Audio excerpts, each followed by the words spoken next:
బులెటిన్లో మరో breaking news. తెలంగాణలో జీవో నెంబర్ 317 సమస్యల పరిష్కారం కోసం రేపటి నుంచి ఈ నెల 30 వరకు ఉద్యోగుల నుంచి దరఖాస్తులు స్వీకరించాలని మంత్రివర్గ ఉపసంఘం నిర్ణయించింది.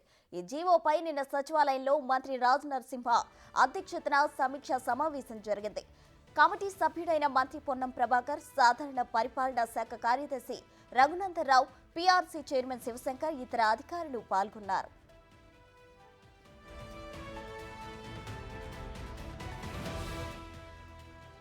జీవో 317తో తమకు అన్యాయం జరిగిందని, తమను స్వస్థలాలకు బదిలీ చేయాలని, దంపతులకు ఒకే చోట పనిచేసే అవకాశం కల్పించాలని కోరుతూ ఇప్పటి వరకు 12,000 మందికి పైగా ఉద్యోగులు దరఖాస్తు చేసుకున్నారని అధికారులు తెలిపారు. సమస్యల పరిష్కారానికి కొత్తగా ఏర్పాటు చేసిన వెబ్సైట్ ద్వారా రేపటి నుంచి 30 వరకు దరఖాస్తులు స్వీకరించాలని మంత్రులు ఆదేశించారు.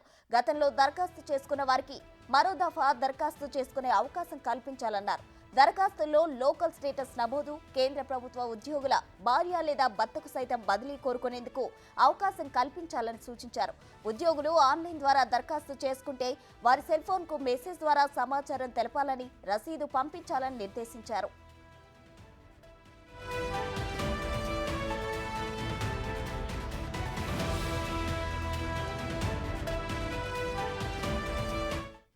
మరిన్ని వివరాలు మా డిప్యూటీ బ్యూరో చీఫ్ సాదిక్ అందిస్తారు. సాదిక్, చెప్పండి. అయితే రేపటి నుంచి జీవో నెంబర్ 317 కి సంబంధించిన దరఖాస్తుల స్వీకరణ ఉంది. దీనికి సంబంధించిన ఓవరాల్ డీటెయిల్స్ ఏంటి? ప్రస్తుత జీవో నంబర్ 317పై ఏర్పాటు చేసినట్టు సబ్ కమిటీ కొన్ని కీలకమైన నిర్ణయాలు తీసుకోవడం జరిగింది.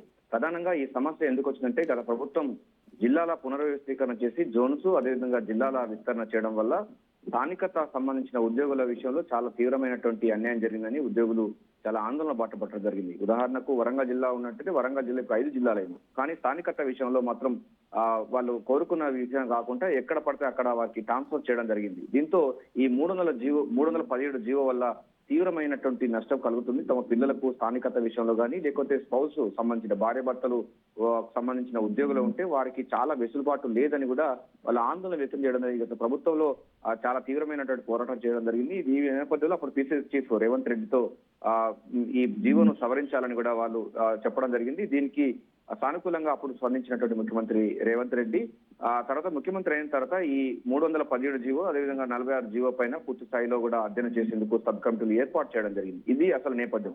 ఈ విషయంలో చూసినట్టయితే ఇక స్థానికత సంబంధించిన విషయాల్లో, జిల్లాలకు సంబంధించిన అంశాలు, అదేవిధంగా జోన్లకు సంబంధించిన పోస్టులో ఉద్యోగులు చాలా నిరాశ ఉన్నారు. భార్య ఒక కాడ, భర్త ఒక కాడ, ఒక్కొక్క జిల్లాలో ఒక్కొక్క ప్రాంతాల్లో పనిచేస్తున్నటువంటి దుస్థితి కనబడుతుంది. ఒకే చోట భార్య భర్తలు పనిచేసే విధంగా ప్లాన్ చేసుకోవాలని కూడా ముఖ్యమంత్రి రేవంత్ రెడ్డి చెప్పడం జరిగింది. ఈ మేరకు సబ్ కమిటీ ఏర్పాటు చేసి సబ్ కమిటీ పూర్తి స్థాయిలో అధ్యయనం చేస్తుంది. అయితే ఇప్పుడు ఉద్యోగులకు ఒక సువర్ణ అవకాశం ఇవ్వడం జరిగింది.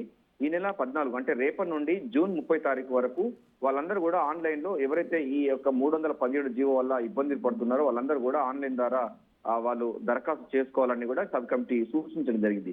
దీంతో పాటుగా ఇప్పటి వరకు రాష్ట్ర ప్రభుత్వ ఉద్యోగులే కాకుండా కేంద్ర ప్రభుత్వ ఉద్యోగులు భార్యాభర్తలు స్పౌస్ కేసెస్ ఉంటే వాళ్ళు కూడా అప్లై చేసుకోవచ్చు అని కూడా ఆప్షన్ ఇవ్వడం జరిగింది.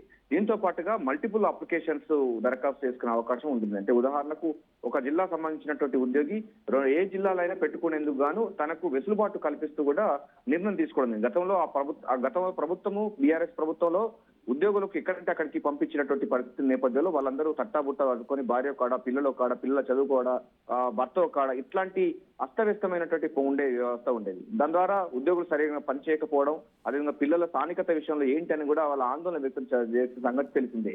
సో దీన్ని ఇప్పుడు ఈ ప్రభుత్వం అయితే దాన్ని రెక్టిఫై చేసేందుకు గాను మల్టిపుల్ ఆప్షన్ ఇవ్వడం జరిగింది. దీంతో పాటుగా ఆన్లైన్ లో దరఖాస్తు చేసేందుకు కూడా అవకాశం ఇవ్వడం జరిగింది. ఇప్పటి వరకు దాదాపు మనకు 12,011 దరఖాస్తులు కూడా వచ్చినాయని కూడా ప్రభుత్వం చెప్తా ఉంది. ఉద్యోగులకు సంబంధించిన దాంట్లో ప్రభుత్వం ఫ్రెండ్లీ ప్రభుత్వం ఉంటుందని కూడా ముఖ్యమంత్రి రేవంత్ రెడ్డి స్పష్టం చేసి చేయడం జరిగింది. ఈ సమావేశంలో చాలా కీలకమైన నిర్ణయాలు తీసుకోవడం జరిగింది. సో ఏదైనప్పటికీ ఎటువంటి 317 జీవో వల్ల ఉద్యోగులు ఎవరైతే ఇబ్బంది పడుతున్నారో అందరూ కూడా రేపటి నుండి 30 తారీఖు వరకు కూడా వాళ్ళు ఆన్లైన్ లో అప్లికేషన్ చేసుకునే అవకాశం కల్పిస్తూ కేబినెట్ ఒక కీలకమైన నిర్ణయం తీసుకుంది. ప్రస్తుతం రైట్, థ్యాంక్ యూ సాదిక్.